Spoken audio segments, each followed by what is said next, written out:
ஆதியாகமம் 35ஆம் அதிகாரம் 2ஆம் வசனம். உங்களை சுத்தம் பண்ணிக்கொண்டு உங்கள் வஸ்திரங்களை மாற்றுங்கள். கிறிஸ்துவுக்குள் அன்பானவர்களே, சிலருடைய பக்தி வாழ்க்கை பாராட்டும்படியாக இருக்கும். அவர்கள் உண்மையாகவே தேவ பக்தியோடு வாழ்வதை விரும்பி அதற்காக பல காரியங்களை செய்வார்கள்.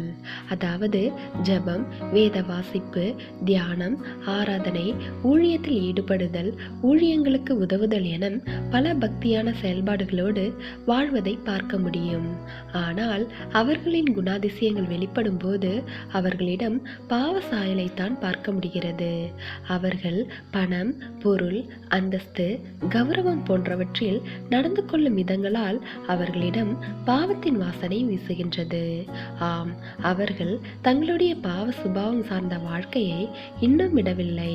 தங்களின் பொல்லாத பழைய இருதயத்தை அப்படியே வைத்துக்கொண்டு பக்தி விஷயங்களில் ஈடுபடுகின்றார்கள். இன்று வெளியே நம்முடைய பக்தியான நற்செயல்களை பார்ப்பவர்கள் நம்மை நல்லவர்கள் என எண்ணுவார்கள். அதே சமயம் நமக்குள் இருந்து வெளிப்படும் குணங்களையும் பண்புகளையும் நடத்தைகளையும் பார்க்கும்போது ஏமாற்றம் அடையக்கூடாது. இவ்வளவு பக்தியாய் பல காரியங்களை செய்கின்றவர் ஏன் இப்படி நடந்து கொள்கின்றார் என்று யோசிக்க இடம் தரக்கூடாது. எனவே தேவ பிள்ளைகளே, முதலாவது இயற்கையாக நம்மை அடிமைப்படுத்தி கொண்டிருக்கும் பாவத்திலிருந்து விடுதலை பெற வேண்டும். பழைய விதமான வாழ்க்கை என்ற அந்த பாவ அழுக்கு மிக்க வாழ்க்கையை களைந்திட முன்வர வேண்டும். அதற்கு கர்த்தராகிய இயேசுவினால் வருகின்ற ரட்சிப்பின் அனுபவத்தை உண்மையான மன திரும்புதலின் வாயிலாக பெற்றுக்கொள்வதற்கு கவனம் செலுத்த வேண்டும்.